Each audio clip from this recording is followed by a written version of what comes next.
আজকে এই লেবু শরবত বিতরণ কর্মসূচিতে আমরা 500 জন মানুষকে লেবু শরবত খাওয়াইছি এবং তারা যে আমাদের দোয়া করছে এটাই আমাদের পাওয়া। সামনেও যাতে এসব কাজ নিয়ে এগিয়ে যেতে পারি। এই মুহূর্তে যারা পথচারী রয়েছে, গরিব দুস্থ রয়েছে, এমনকি যে পরিশ্রমী আমাদের আঙ্কেলরা রয়েছে, তাদেরকে আমরা মূলত আজকে শরবত বিতরণ করছি এবং এটা সম্পূর্ণ ফ্রিতে। আমাদের এই যে তরুণরা মূলত সারা বছরই বিভিন্ন ধরনের কার্যক্রম করে থাকে এবং তারা চেষ্টা করে সারা বছর শুধুমাত্র বান্দরবান না, আমাদের পুরো বাংলাদেশকে ভালো কাজের মাধ্যমে জাগ্রত করে তুলতে।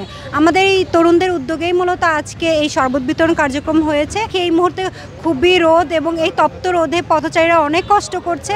আমাদের জন্য সারা বছর যারা খাটাখাটুনি করে, যারা এই অটোরিকশা চালক আঙ্কেলরা রয়েছে, যারা রিক্সা চালক আঙ্কেলরা রয়েছে, তারা আমাদের সারা বছর সাহায্য করে। আমরা না হয় একটি দিন তাদের জন্য ব্যয় করলাম।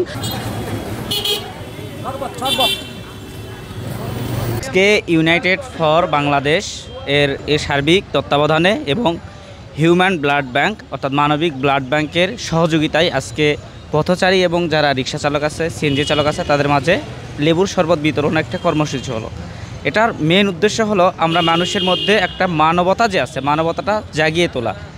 এটা শেষ না, এটা আজকে আমাদের পক্ষ থেকে শুরু। আমরা চাই আমাদের মতো করে আরও যেসব সংগঠন আছে, সামাজিক সংগঠন যেগুলো আছে, তারা মানুষের সেবার জন্য, মানুষের সুবিধার জন্য, মানুষের যেন ভালো হয়, মানুষ যেন স্বস্তি বোধ করে, এই জন্য মানবতার সেবায় এগিয়ে আসবে, এটাই আমাদের প্রত্যাশা। টানা সপ্তমবারের মতো বেস্ট টিস্যু পেপার ব্র্যান্ড হিসেবে স্বীকৃতি পেয়েছে বসুন্ধরা টিস্যু। আমরা বিগত 7 বছর ধরে কাজ করছি গরিব ও মেহনতি মানুষদের জন্য লেবু শরবত বিতরণ এবং বস্ত্র বিতরণ কর্মসূচি নিয়ে। তারই ধারাবাহিকতায় আজকে আমরা নতুনভাবে বহুদিন পর বর্তমানে যে তীব্র রোদ আমাদেরকে অপেক্ষা করে চলেছে, সেই তীব্র রোদকে উপেক্ষা করে আমরা মানুষকে মনে একটু স্বস্তি দেওয়ার উদ্দেশ্যে তাদের জন্য লেবু শরবত বিতরণ কর্মসূচি হাতে নিয়েছি। তারা যখন লেবু শরবত খেয়ে আমাদের মাথায় হাত বুলিয়ে দিয়ে আমাদের জন্য দোয়া করে দিচ্ছে, বরাবরই এটা হচ্ছে আমাদের জন্য আত্মতৃপ্তির, আমাদের জন্য দোয়ার। এই দোয়া নিয়ে আমরা বড় হচ্ছি। আমরা এই কাজের ধারা অব্যাহত রাখতে চাই, সকলকে সাথে নিয়ে আমরা কাজ করে দিতে চাই। আমাদের সংগঠনটা একটি ইয়াং স্টুডেন্টের সংগঠন, যারা মানবতার জন্য কাজ করে যাচ্ছে। মানবতার জন্য কাজ করাই হলো এই সংগঠনের মুখ্য উদ্দেশ্য। মানুষের মানবতার কাজের মাধ্যমে যে মানুষের যে দোয়া পাওয়া, মানুষের যে মুখের হাসি, ওটাই আমাদের সংগঠনের প্রাপ্তি। আমরা 2018 সাল থেকে এই কাজটা করে যাচ্ছি।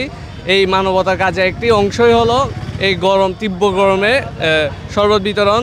সাধারণ মানুষ, পথচারী, রিক্সাওয়ালা, টমটমওয়ালা সবাদের জন্য শরবত আয়োজন করেছি। এটা একটি অংশ, আমরা ভবিষ্যতেও করে যেতে চাই। আমরা সবসময় চাই একটা সুন্দর বান্দরবান গড়ে তোলার পথে আমরা সবসময় কাজ করে যাব এবং বান্দরবানের মানুষকে সবসময় একটা নতুন কিছু দেওয়ার জন্য, বান্দরবানের মানুষের পাশে দাঁড়ানোর জন্য সবসময় সব ধরনের কাজ করে যাব। এটাই আমাদের প্রত্যয়।